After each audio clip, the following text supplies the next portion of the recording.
नमस्कार दोस्तों, स्वागत है आप सभी का हमारे चैनल अननोन टू नोन पर। आज हम लोग पुलिस भर्ती परीक्षा के लिए जो अगले संडे और सैटरडे 17-18 फरवरी को आयोजित होने वाली है, उसके लिए एक मैथमेटिक्स का प्रैक्टिस सेट सॉल्व करने जा रहे हैं। देखें, निश्चित रूप से आप लोग के लिए लाभदायक होगा। जैसे एक दिया गया क्वेश्चन, एक आयत और एक वर्ग का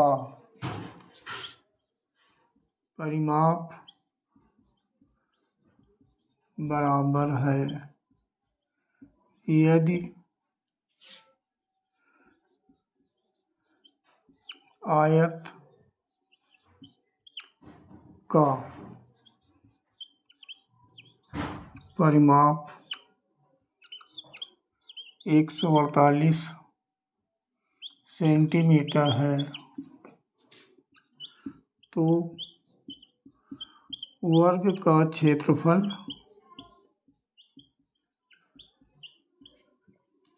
क्या होगा। ये क्वेश्चन है आपका। ये दिया गया है, आयत और वर्ग का परिमाप बराबर है। आयत का परिमाप दिया है 148, वर्ग का क्षेत्रफल पता करना है। तो देखिए, इसमें दिया क्या है, आयत और वर्ग का परिमाप बराबर है, तो हमें वर्ग का क्षेत्रफल पता करना है। और वर्ग का क्षेत्रफल होता क्या है, भुजा स्क्वायर, यही होता है ना। वर्ग का क्षेत्रफल क्या होता है, भुजा स्क्वायर होता है। और परिमाप बराबर है, तो जितना आयत का परिमाप है उतना ही वर्ग का परिमाप है। तो वर्ग की भुजा कैसे पता करते हैं हम, परिमाप बटे 4, यानी 148/4 कर दें तो क्या आ जाएगी कि वर्ग की भुजा। और क्षेत्रफल निकालना तो इसका वर्ग कर दें, तो इसको आप काटेंगे तो ये 37 का वर्ग आ जाएगा, 37 सेंटीमीटर। ठीक है, अब 37 का हमें वर्ग करना है, तो इसका बस वर्ग कर दीजिए, तो 1369 सेंटीमीटर स्क्वायर या वर्ग सेंटीमीटर, ये आपका क्षेत्रफल हो गया, यही वर्ग का क्षेत्रफल हो गया। अब दूसरा क्वेश्चन देखते हैं। 3 बच्चे, दूसरा क्वेश्चन है, 3 बच्चे एक ही समय 3 बच्चे एक ही समय एक ही जगह से बाहर निकलते हैं। एक ही समय एक ही जगह से बाहर निकलते हैं।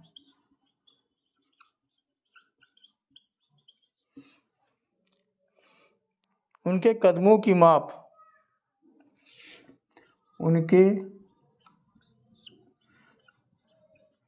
कदमों की माप क्रमशः 36 सेंटीमीटर, 24 सेंटीमीटर व 48 सेंटीमीटर है। तो आपको बताना है कि वह न्यूनतम दूरी क्या है। वह न्यूनतम दूरी बताओ, वह न्यूनतम दूरी क्या होगी या बताओ, जिसे सभी पूर्ण कदमों से तय करते हैं, जिसे सभी बच्चे पूर्ण कदमों से पूरा कर सकें। ये क्वेश्चन है। तो इसमें हमें देखना क्या है, 3 बच्चे हैं, 2 बच्चे होते, 4 बच्चे होते, उनके कदमों का जो दूरी है वो सेंटीमीटर में दी गई। एक बच्चे की दूरी 24 सेंटीमीटर है, दूसरे बच्चे की दूरी एक कदम में 36 सेंटीमीटर चलता है, तीसरा बच्चा जो है 48 सेंटीमीटर चलता है। और न्यूनतम दूरी आपको पता करनी है। तो न्यूनतम दूरी जो ये वर्ड आ गया ना, न्यूनतम दूरी या कम से कम दूरी, तो इससे हमारा ये चीज़ क्लियर हो गया कि हमें इसमें एलसीएम पता करना है। तो एलसीएम हमें निकालना है 24, 36 व 48 का। ठीक है, तो हम लोग क्या देखते हैं 24 48, 24 के पहाड़े में 48 आता है। अगर 24 48 का लघुत्तम निकालना होता तो 48 हो जाता। अब इसमें है क्या, 36 नहीं है हमारा, सिर्फ 36 ही तो नहीं है, बाद बाकी तो सब कुछ है ही। तो अब इसमें अगर ये 12 होता, 36 है क्या हमारा, 12 गुणा 3, अगर 12 24 48 होता तो भी हमारा एलसीएम 48 हो जाएगा। अब एक जो डिजिट आया कौन सा, 3, 36 को हम क्या लिख सकते हैं 12 गुणा 3, तो वो जो 3 एक्स्ट्रा है वही हम अगर 48 में गुणा कर दें तो इनका एलसीएम निकल आएगा, वो हो जाएगा 144 सेंटीमीटर। यानी 144 सेंटीमीटर दूरी अगर होगी तो उसको ये सब 36, 24 और 48 सेंटीमीटर जो कदमों की दूरी है वो पूर्ण कदमों में नाप सकेंगे। तो ये इसका न्यूनतम शब्द से आप पता कर लेंगे कि उसका हमें एलसीएम निकालना है, लाशा निकालना है, लघुत्तम समापवर्तक निकालना है। और ये अगर अधिक से अधिक पूछता तो आपको माशा निकालना होता है, पता ही है। आते हैं अगले क्वेश्चन पे। ये दिया हुआ है, यदि किसी गोले की त्रिज्या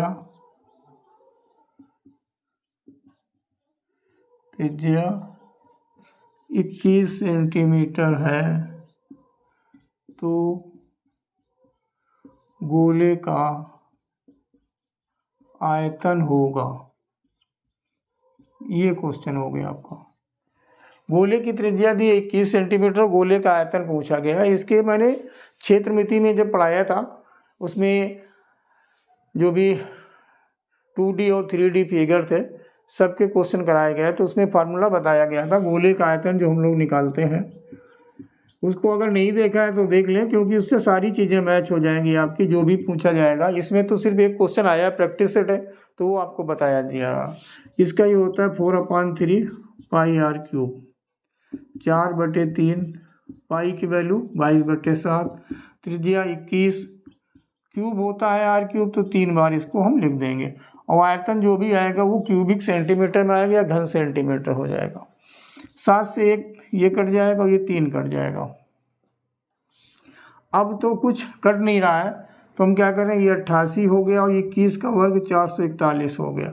अब इसको आपको गुणा करना है तो 88 एकम 88, हासिल 8, 88 चको 352, 8 360, 36 और 88 चको 352 और 36 388, तो 38,808 घन सेंटीमीटर ये हो गया आपका आयतन।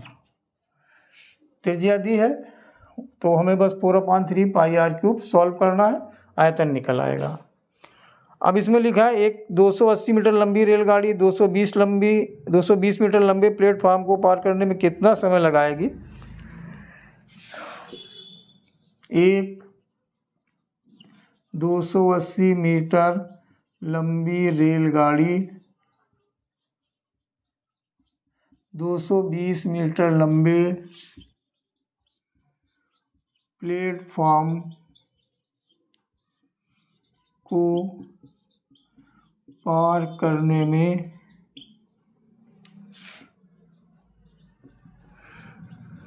कितना समय लेगी यदि रेलगाड़ी की चाल 60 किलोमीटर प्रति घंटा है। ये दिया गया। तो जब आपको स्पीड, डिस्टेंस, टाइम या रेल से संबंधित अलग से एक वीडियो बताया गया तो उसमें बताया गया था कि जब रेल किसी प्लेटफार्म को, पुल को या सुरंग को पार करती है तो रेलगाड़ी की लंबाई में उसकी जो प्लेटफार्म है या सुरंग है या पुल है उसकी लंबाई को प्लस कर लेते हैं, तो वो लंबाई आपको या दूरी पता चल जाती है जिसे ट्रेन को पार करना है। एक चीज़, अब ये दी है दोनों मीटर में, तो हम पहले इनको तो प्लस कर लेंगे। 280 मीटर प्लस 220 मीटर बराबर हो गया 500 मीटर। ये हमारी दूरी हो गई। अब दूरी हमारी आई किस में है, मीटर में, और जो इसकी स्पीड दी है या चाल दी है वो दी है किलोमीटर प्रति घंटा में। तो इसको पहले हमें मीटर पर सेकेंड में चेंज करना पड़ेगा।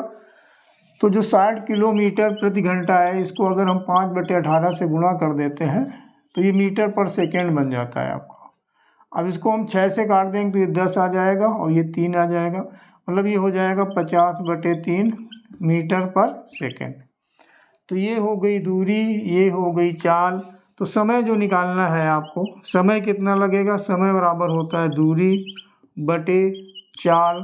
जो 3 है ये ऊपर चला जाएगा, इससे काटेंगे 10, तो ये हो गया 30 सेकेंड, या इसको अगर हम कहें तो आधा मिनट, आधा मिनट भी हो सकता है क्योंकि 60 सेकेंड में 1 मिनट होता है। तो 30 सेकेंड 30/60 या 1/2 मिनट हो जाएगा। ऑप्शन अगर आपका सेकेंड में दिया है तो आप 30 देख लें, और अगर मिनट में दिया है तो 1/2 इसका सही उत्तर हो जाएगा।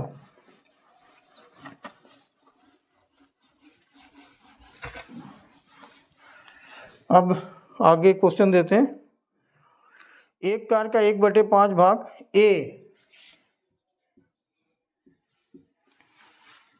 एक कार का 1/2 भाग 5 दिन में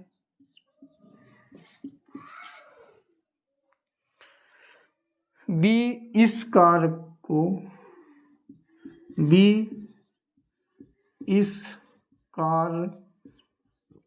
के 3/5 भाग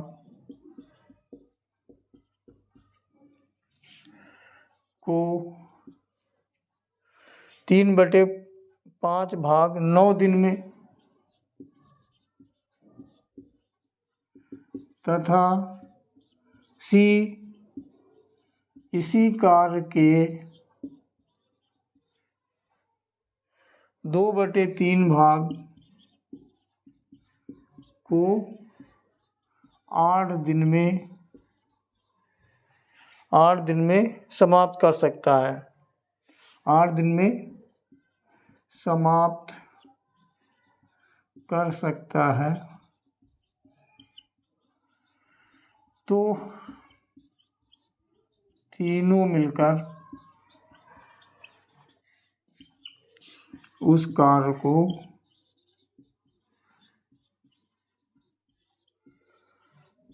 कितने दिनों में समाप्त कर लेंगे।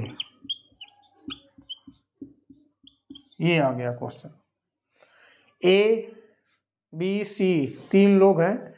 ये बताया गया, पूरा नहीं दिया गया है कि ए पूरा काम कितने दिन में कर लेता है, बी कितने दिन में कर लेता है और सी कितने दिन में कर लेता है, लेकिन ऐसा क्लू दे दिया गया है, उससे आप पता कर लोगे कि ए अकेला उस काम को कितने दिन में ख़त्म करता है, बी कितने दिन में करता है और सी कितने दिन में करता है। तो देखो बच्चों, जब आपको ये पता होता है कि ए इतने दिनों में करता है, बी इतने दिनों में करता है और सी इतने दिनों में करता है, जब तीनों एक साथ रहते हैं तो उनके जो 1 दिन के काम होते हैं उनको हम प्लस कर लेते हैं। तो जैसे ए करता है 1/2 भाग 5 दिन में, तो हमें क्या करना होता है, जो ये दिन है इसके उल्टे से गुणा कर देते हैं, या इसको भाग के लिए मान लो या 2/1 से गुणा कर लो, तो ए आ गया, यानी पूरा काम 10 दिन में कर लेगा। अब बी का देख लें, बी करता कितने में, 9 दिनों में। कितने भाग को, 9 तो गुणा कर दें उल्टा करके, तो ये आ जाएगा 15 दिन।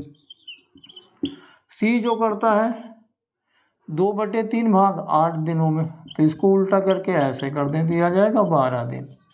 ये आ गया आपके ए जिस काम को 10 दिन में कर लेता है, बी उसी को 15 दिन में और सी 12 दिन में कर लेता है। अब तीनों एक साथ बोला गया तो ए प्लस बी प्लस सी का 1 दिन का काम बराबर क्या हो जाएगा, 1/10 प्लस 1/15 प्लस 1/12। इनका एलसीएम आ जाएगा 60, 6, 4 और 5। ये हो गया। इससे करेंगे तो ये 6 बार में जाएगा, 4 बार में और 5 बार, तो ये 15/60 1/4। यदि 1 दिन में 1/4 हो गया तो पूरा जो काम समाप्त करेंगे इसका उल्टा कर देंगे तो ये हो जाएगा 4 दिन। यही इसका उत्तर हो गया। इसको ध्यान से देख लो बेटा, क्योंकि ऐसा दिया हुआ है क्वेश्चन, सब कुछ लगभग पूछ लिया है। आपसे कैसा नॉलेज रखते हो आप, ये उनको पता करना होता है। पूरा पूरा ना देखे तो पहले आधा दिया गया, कहीं 3/5 दिया गया, किसी में 2/3 दिया गया, हो सकता है 1/3 दे दें, चौथाई दे दें।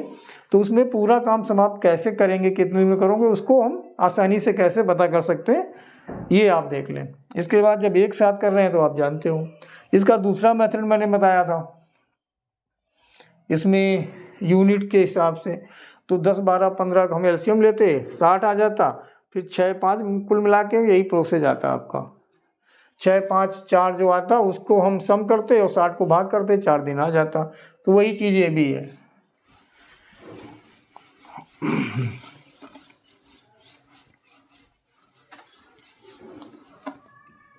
अब आ जाते एक स्कूल में लड़के तथा लड़कियां 2:3 के अनुपात में हैं।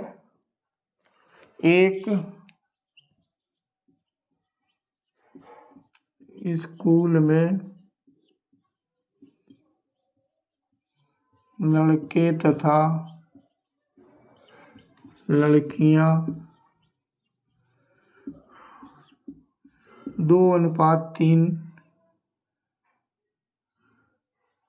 के अनुपात में है। अब बोला गया यदि 25% लड़के तथा 20% लड़कियां, यदि 25% लड़के तथा 20% लड़कियां छात्रवृत्ति धारक हैं, छात्रवृत्ति धारक है, तो स्कूल के उन छात्रों का प्रतिशत क्या होगा, तो स्कूल के उन छात्रों का प्रतिशत क्या होगा जो छात्रवृत्ति धारक नहीं है। ये क्वेश्चन है। क्वेश्चन ध्यान से देख ले, सलूशन मज़ेदार बताने वाला हूँ कि जो इसमें संख्या दी है वो आपको नहीं बताई गई, बस संख्या में अनुपात दिया गया है लड़के और लड़कियों का। 2:3 के अनुपात में संख्या है लड़के और लड़कियों में। अब इनमें अनुपात जो दिया है 2:3, ये आपके बॉयज़ हैं और ये गर्ल्स हैं। अब ये बोला गया लड़कियां, जो लड़के हैं 25% को स्कॉलरशिप मिलती है और लड़कियों को 20% लड़कियां हैं उन्हें स्कॉलरशिप मिलती है। अब ये बताना है कितने प्रतिशत लोगों को स्कॉलरशिप नहीं मिलती है।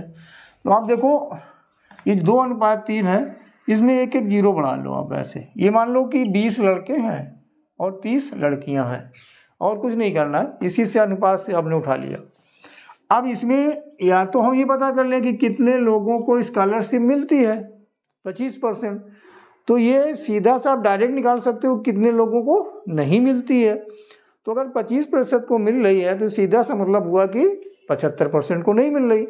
तो हम यही संख्या पता कर लें, 20 का 75%, ये आ गया 15, यानी 20 में से 15 छात्र ऐसे हैं जिनको स्कॉलरशिप नहीं मिल रही है। अब गर्ल्स के केस में आ जाए हम, 20% को मिलती है। कितने को मिलती है? 20% को। इसका मतलब 80% को नहीं मिलती है, 100 से माइनस कर लिया तो ये 80% हो गया इसका। जब इसको आप सॉल्व करोगे तो 24 आ जाएगा। तो मतलब कितने लोग ऐसे हो गए दोनों मिला के, बॉयज़ गर्ल्स 15 + 24, इनको स्कॉलरशिप नहीं मिलती है। कितने? 39 हो गए। और टोटल कितने हैं जो ये आपका लिखा है, यानी 20 + 30, 20 + 30 और गुणा परसेंट निकालना है। इस चीज़ को काट दो 2 बार में, गुणा कर दो, यानी 78% लोग ऐसे हैं जिनको स्कॉलरशिप नहीं मिल रही है। अब हो सकता है ये पूछ लेते कि कितने लोगों को मिल रही है, तो 22% को मिल रही है। तो आप क्या करते कि 20 का सीधा 25% निकाल लेते, 5 हो जाता। 30 का 20% निकाल लेते, 6 हो जाता। 5 6 11 हो जाता। 11/50 गुणा 100 कर लेते, 22% आ जाता। है ना मजेदार सोल्यूशन। कुछ नहीं करना है, जो आपका रेशियो दिया है वहीं से आपका सोल्यूशन निकल आया।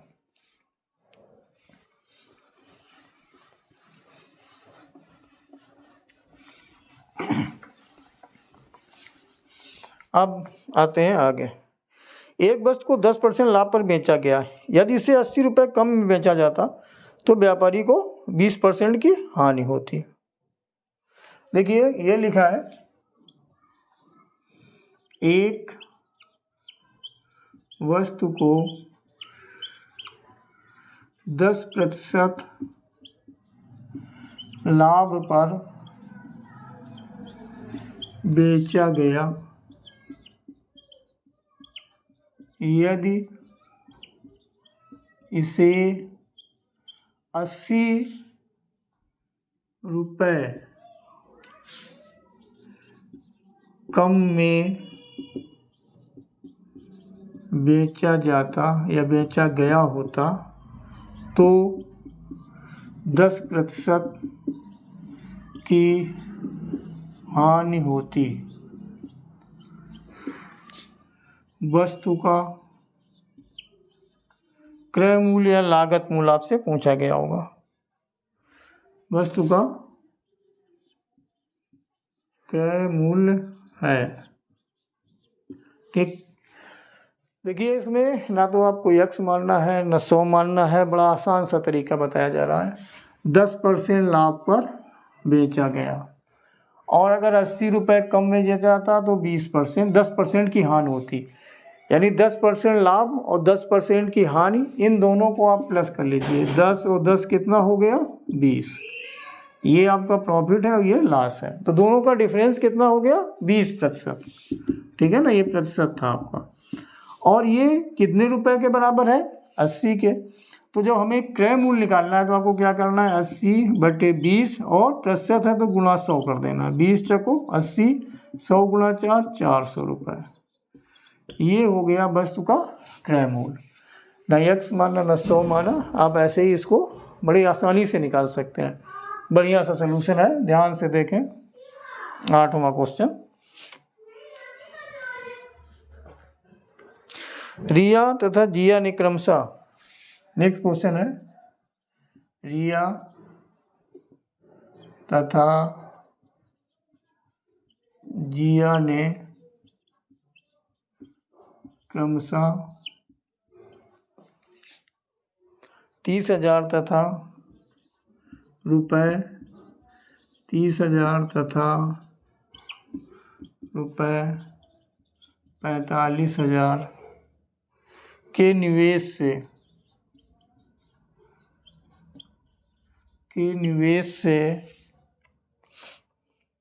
साझेदारी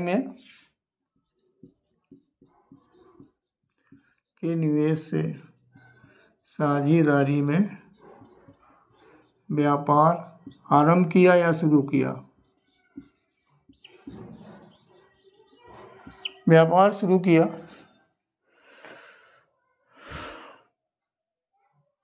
रुपये 1500 के लाभ में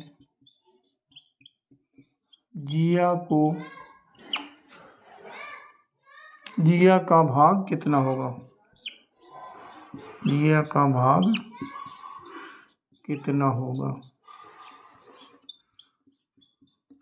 ये हो गया। देखो ये पढ़ाया गया था आपको पार्टनरशिप या साझेदारी चैप्टर।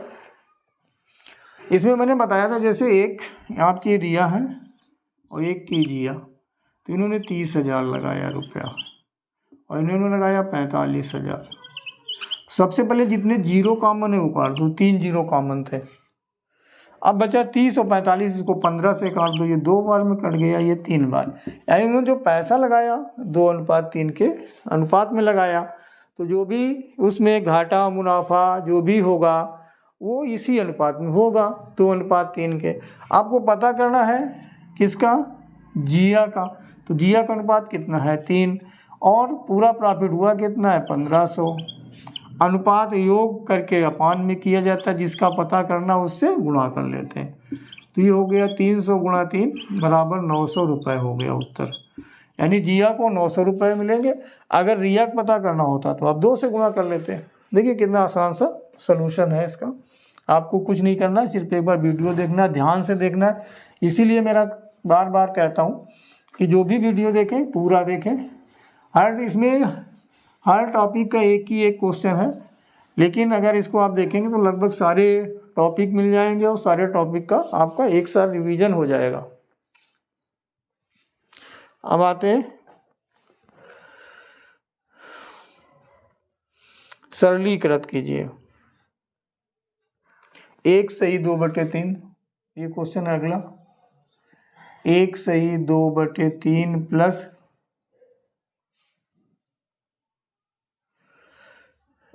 3 सही 4/5 प्लस 7 सही 8/9 माइनस 4 सही 5/6, ये लिखा है। ठीक है, इस तरह का दिया हुआ है।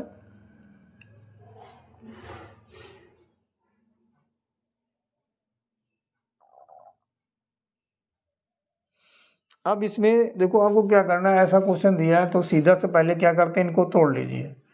3 एकम 3 2, 5/3, 5 तिहाई 15 4, 19/5, 9 सत्ते 63, 8 71/9, 6 चौको 24 5, 29/6।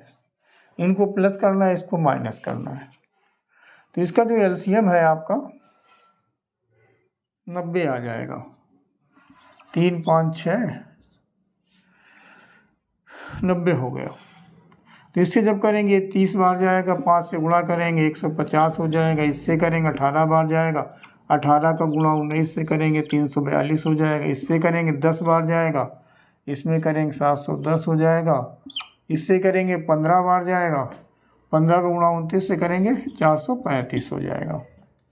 अब हमें इन तीनों को प्लस कर लेना है। 150, 342, 492 और 702 यानी 1202 और माइनस 435 और बटे में हो गया आपका 90।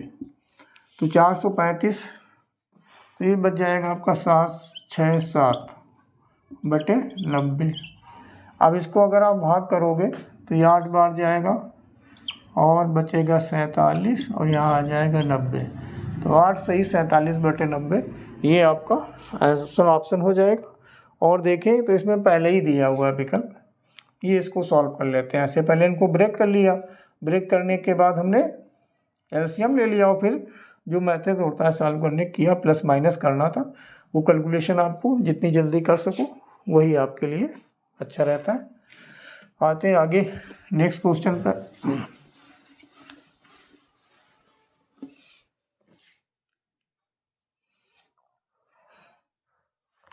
किसी भिन्न के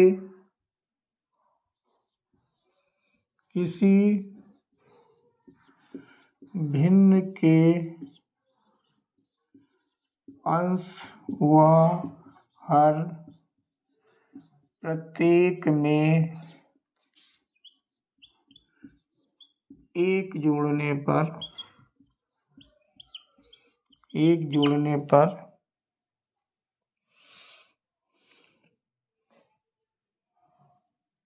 2/3 प्राप्त होता है। 2/3 प्राप्त होता है यदि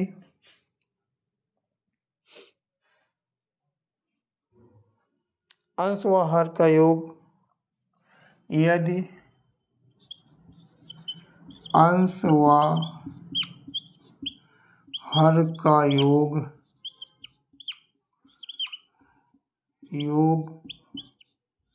3 है तो मूल भिन्न बताओ। बहुत आसान सा क्वेश्चन है, मैंने देखा नहीं तो ओरल बताने लायक था, इसमें कुछ भी आपको सोचना नहीं है। देखिए इसमें ये दिया हुआ है, जब अंश और हर में हम एक एक जोड़ देते हैं तो 2/3 आ जाता है, यानी 2 अंश हो गया और 3 हर हो गया। अगर इनका हम योग करें तो 5 हो गया, और वैसे कितना दिया गया है, योग 3। तो दोनों में एक एक माइनस कर दें, हमारा एक एक प्लस करने पे ये आया है, तो एक एक हम पहले माइनस कर दें तो क्या आ गया, 1/2। अब इनका अगर हमारा ये योग इसके बराबर आ जा रहा तो ये उत्तर हो गया, तो 1/2 हो गया। भाई 2/3 कब आ रहा था, जब अंश और हर दोनों में हम एक एक जोड़ देते, तो जो जोड़ा था वही घटा दें, और कुछ आगे कंडीशनें नहीं लिखी थी, और कंडीशन अगर लिखी होती तो उसको और सॉल्व करना होता कि अब अंश में एक में तो ये हो गया था, एक एक जोड़ दें तो ये हो गया, फिर आप तो बोल देता कि अंश में केवल जोड़ने पर इतना हो जाता है, या हर में केवल जोड़ने पर इतना हो जाता है, या बोल देता, तो फिर आप अगर बोल देता अंश में एक जोड़ने पर 1 हो जाता है, या हर में एक जोड़ने पर 1/4 हो जाता है, 1/3 हो जाता, तो फिर दूसरी मेथड थी। इसमें सीधा सीधा दिया है और इसमें ज़्यादा कुछ करना ही नहीं था आपको।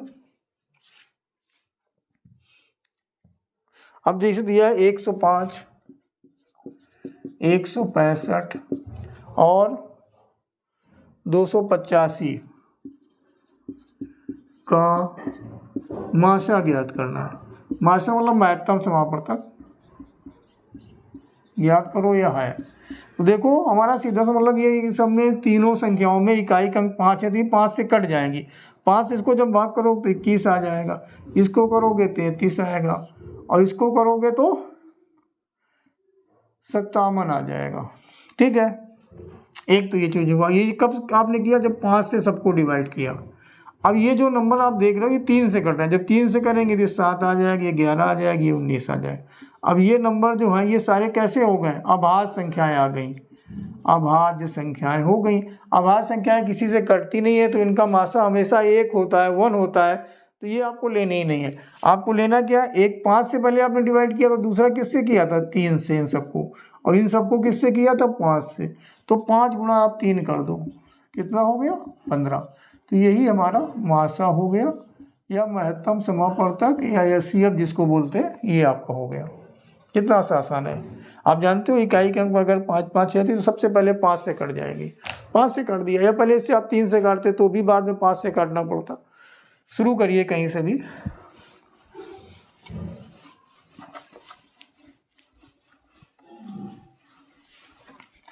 अब आते हैं अगले क्वेश्चन पे। दो संख्याओं का अंतर 1365, ये क्वेश्चन है। दो संख्याओं का अंतर 1365 है। बड़ी संख्या को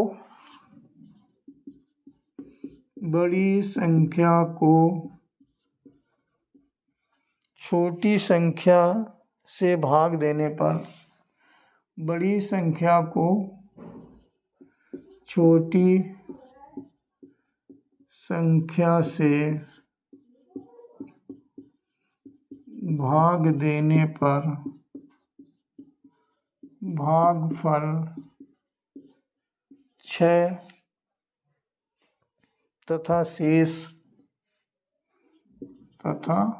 शेष 15 प्राप्त होता है, 15 प्राप्त होता है। अब इसमें पूछा गया है बड़ी संख्या बताइए, बड़ी संख्या बताइए। देखिए या तो इसको आप ऑप्शन से भी कर सकते हो, नहीं तो आप देख लो, छोटी संख्या ले लेते हैं हम लोग। छोटी संख्या क्या हो गई, x, तो बड़ी क्या हो जाएगी, हो जाएगी x प्लस 1365, ये हो गया, क्योंकि इनका अंतर 1365 है, बड़ी और छोटी का। अब ये बोला गया बड़ी संख्या को अगर छोटी संख्या से भाग करें, छोटी संख्या क्या है x, तो भागफल 6 तथा शेष 15 होता है। तो ये आपका फार्मूला याद होना चाहिए, भाज्य बराबर, ऊपर लिख देता हूँ, भाज्य बराबर भाजक गुणा भागफल प्लस शेषफल, ये होता है।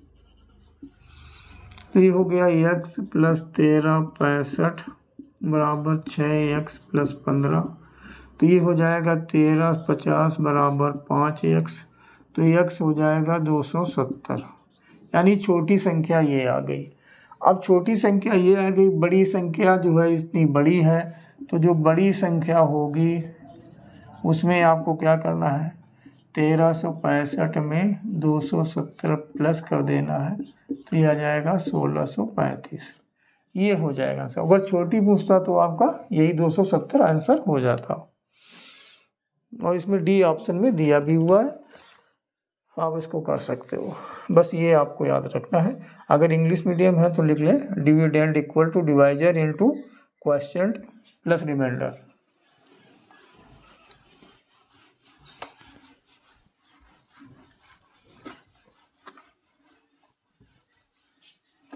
अब आते हैं, ये ऐसा क्वेश्चन एक दिया हुआ है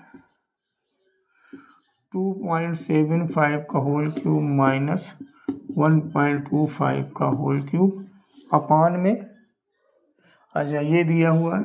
इसको ऐसे क्वेश्चन मैंने बहुत बार बताए हुए हैं। अगर आपने अभी मेरे वीडियो अगर नंबर सिस्टम नहीं देखा है तो उसको देख लें।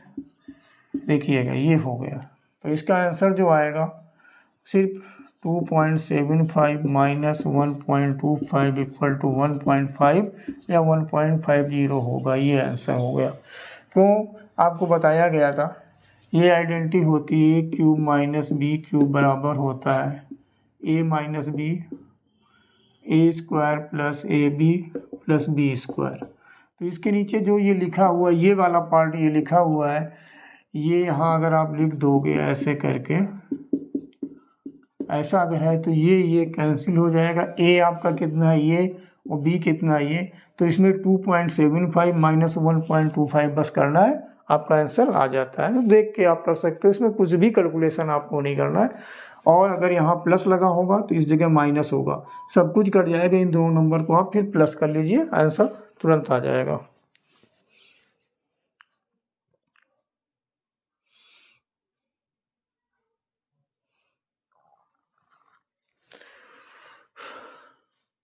अब आते हैं हम लोग नेक्स्ट क्वेश्चन पर।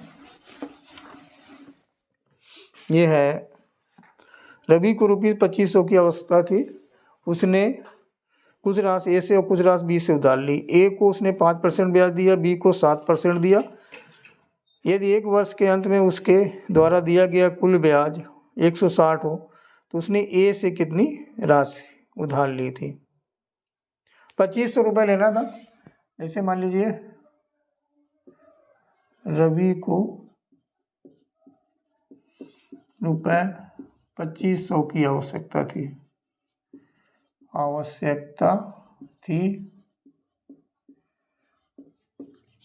उसने कुछ राशि ए से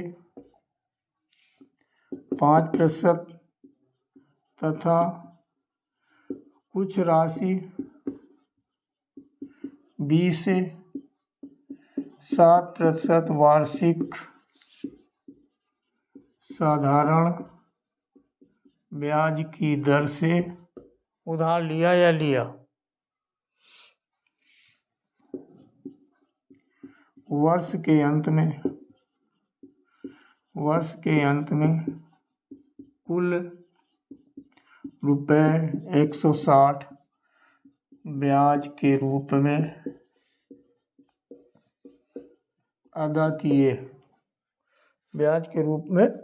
अदा किए, तो उसने ए से कितनी धनराशि ली थी। ये क्वेश्चन हो गया। आप इसको ऑप्शन से कर लेंगे तो भी आपका आंसर निकल आएगा।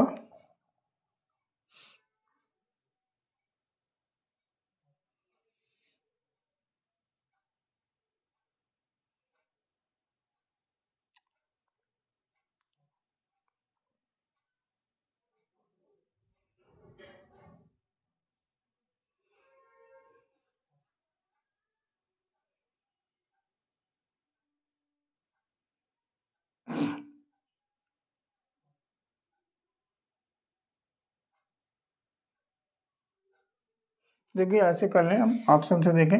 मान लीजिए ए से x लिया था, x का 5%, और बी से लिया था कितना 2500 माइनस एक्स, भाई टोटल 2500 था। अब इसका हम लिख लें 7/100 और बराबर कितना हो गया 160। तो ये हो जाएगा हमारा 5x और ये हो जाएगा 125 7 175 माइनस 7x/100 और ये इधर है। तो जब ये 100 हम इधर ले जाएंगे तो ये हो जाएगा 16,000। तो ये बचेगा -2x बराबर 16,000 माइनस 17,500। तो ये बचेगा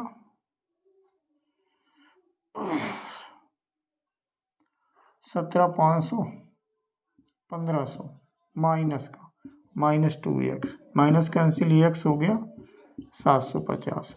तो ए से उसने कितना लिया था 750, जो बचा 1750 वो बी से लिया था।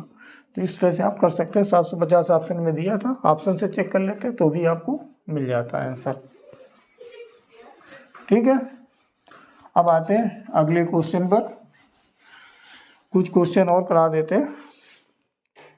एक परिवार का पहले 3 महीनों में मासिक औसत खर्च ₹720 तथा अगले 4 महीनों में, एक परिवार का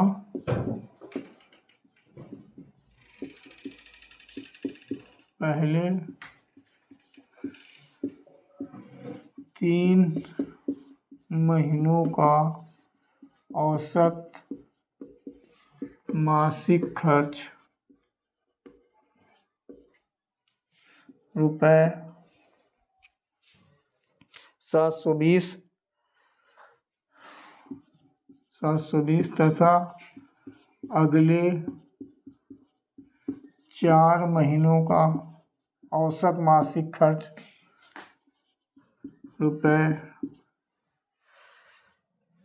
₹695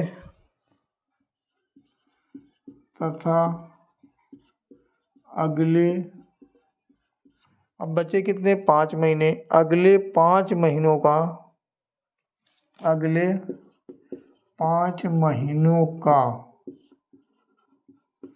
औसत मासिक खर्च ₹732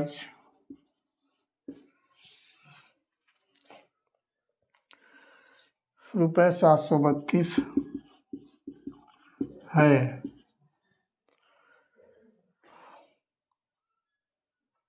तथा पूरे वर्ष की कुल बचत ₹1632 तथा पूरे वर्ष की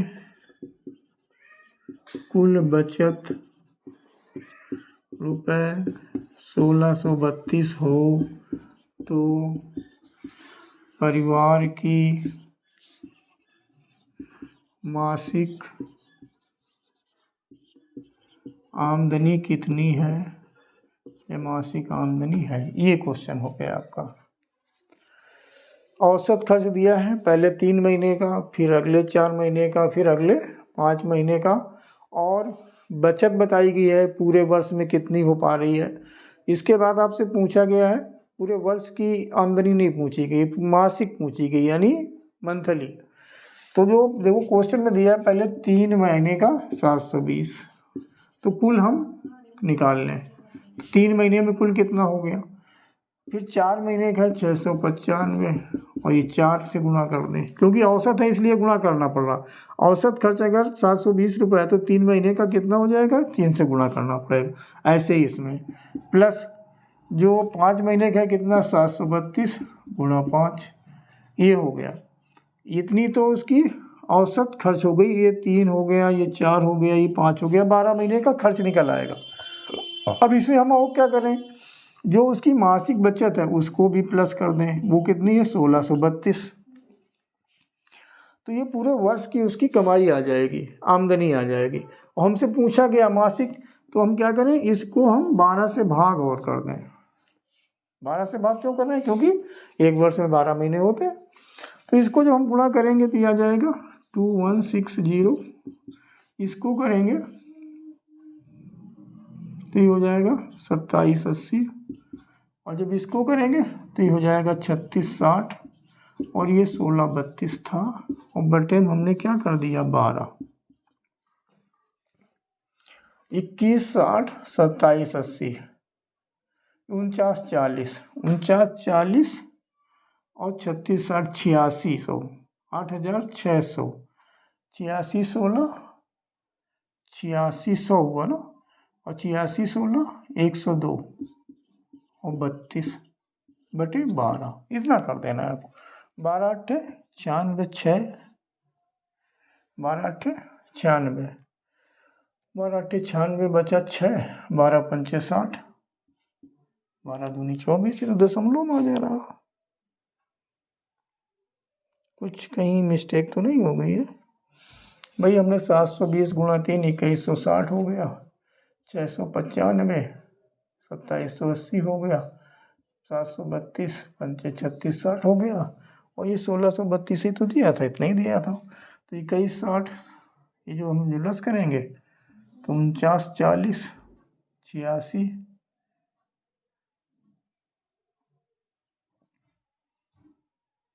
86 1632 और 12 अट्ठे 96 6 बचा, 12 पंचे 60 3 बचा, 12 दूनी 24 8 बचा तो 6 आएगा 0.67 ऐसे करके या 6 तो इसको आप 853 रुपये मान सकते हैं औसत।